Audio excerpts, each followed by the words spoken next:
From the NWTV studios on the campus of Northwestern Oklahoma State University, this is 7 News.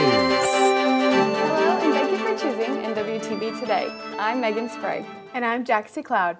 Here's a look at this week's top headlines. Voting for the candidates running for office for Northwestern Student Government Association took place earlier this week. There is one candidate running for each position. Macy Flowers is running for president, Coy Bullard is running for vice president, Kate Mann is running for secretary, and Edmilson Perez is running for treasurer. The Northwestern track and cross country teams continue to break records as they head into their outdoor season. Jamira Ross and Cadence Long Torres told us a little bit about what it takes to keep beating these school records.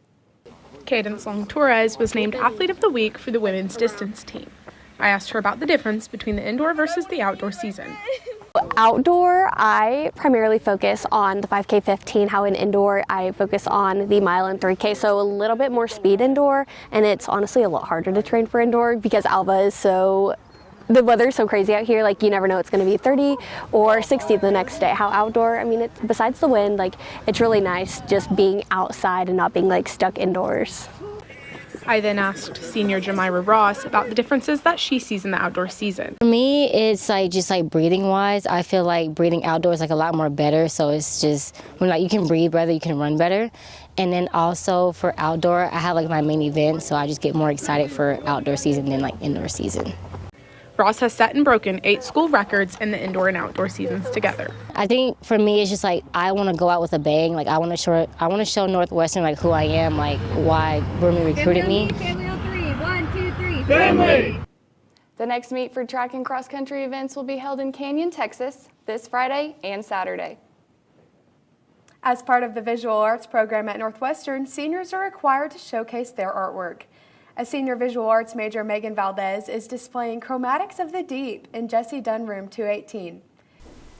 Inspired by the colors of the sea, her display includes over 20 pieces of artwork that will eventually be available for purchase.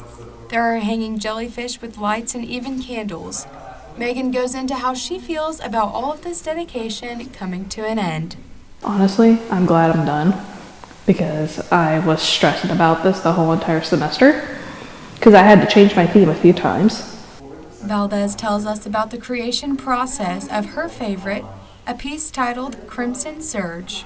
I got some acrylic paint and I painted it, or I put water with the acrylic paint and just splashed it on there, like pour the paint all over it and waited for it to dry. And originally it was going to be a mermaid, but I realized I can't do fingers, so I changed it to an octopus. If you want to see for yourself, it'll be on display for the remainder of this week. Many from Northwestern and the Alva community gathered at the Woods County Courthouse earlier this week to celebrate Lady Ranger Basketball Day. On April 6th, the ladies were celebrated for their successful basketball season and winning the GAC championship. A proclamation was made to honor the team and presented by the county commissioners. The Northwestern Psychology Club is sponsoring an event to observe Sexual Assault Awareness Month. They have activities taking place this week to bring awareness and support. People on the Alva campus will notice a chair display in the mall area wrapped with teal ribbons representing survivors. Teal ribbons are also on several trees on campus. There's a support and encouragement sticky note board in the Student Center. On all campuses, you will notice support messages written across campus sidewalks. On April 8th, it'll be Blue Out Day. You're encouraged to wear any shade of blue to show visible support. After nearly 40 years in education, Northwestern's Vice President for Academic Affairs, Dr. James Bell, is heading towards retirement. When reflecting over his time in education, Bell has a lot of appreciation.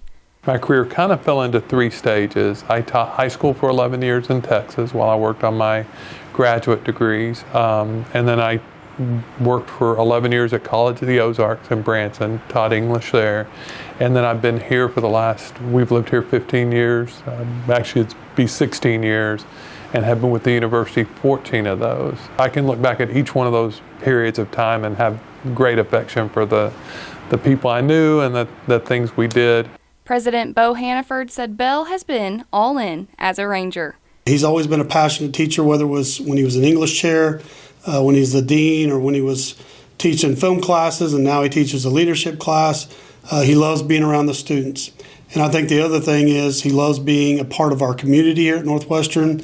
You'll always see Dr. Bell at sporting events and concerts and plays. And of course, we're always involved in a lot of things just as administrators across all of our different campuses. And he's been all in as a Ranger. Hannaford is grateful for the accomplishments led by Bell that positively impacted the university. I think he's also made great contributions, obviously, as a provost in our academics. Our MBA program in the last 2 years, he was very heavily involved in that with Dr. Lahr, and then also accreditation.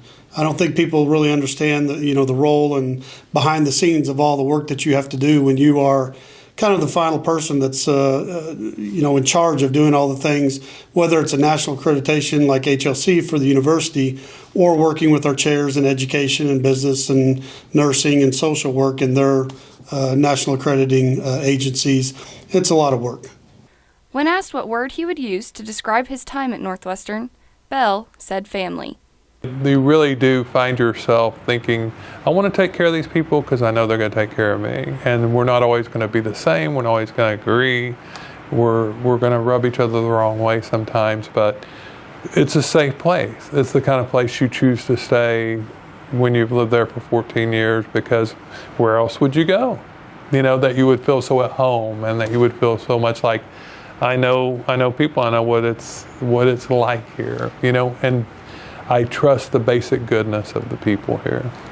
Hannaford said one of his favorite things about having Dr. Bell by his side is their friendship. He's just a good friend. I hope we stay in each other's lives once he retires, and we wish the best for him. Bell hopes to leave a lasting impression long after he's gone. I hope they just think he was always pretty cheerful and pretty easy to get along with, and was able to diffuse tense situations by just being calm and finding the humor in things. I hope that's what people will say. I mean, I wish they would say brilliant, but that's not going to be it. So. Bell's last day will be June 30th, and Dr. Steve Meyer will be taking over Bell's role on July 1st. The President's Leadership class is looking ahead to its next group of student leaders. Last week, students took part in interviews as they competed for a spot in one of Northwestern's most selective leadership programs. NWTV 7's Abby Elam has more. Students stepped into interviews this week for the President's Leadership class, also known as PLC, a program designed to develop leadership, service, and professional skills.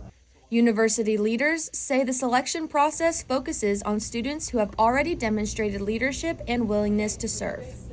Are they willing to serve? Are they willing to jump in leadership roles? Have they proven that in their high school career? Are they doing that in their communities? A lot of different opportunities that they might have, whether it be a large school, whether it be a small school. And then, what are they doing to kind of back that up as far as, how they're serving in their school? So, they may be joining organizations they're in their school. They may be joining community efforts collectively, or they may be doing it on their own. Mossberg says that commitment is already evident in this year's group of applicants, with students bringing a strong background of involvement and leadership. But I can tell you with this class, I'm extremely excited to see the amount of involvement, the amount of their caringness for others, how much they want to see not only themselves, pushing themselves, but also pushing them around, others around them, their peers. But they're not afraid to jump in and be leaders. They're not afraid to jump in and help and serve. And so really excited to see this group of students come to campus to be here, joining our Ranger family. So again, always a great time. The end of March, 1st of April, that we get to see these students coming through and applying to be a part of something so prestigious, but something that's a core fabric of what we do here at the university in leadership. The new President's Leadership class will be announced later this semester. That's a look at this week's headlines. For more, be sure to follow us on Instagram and Facebook. See you next time.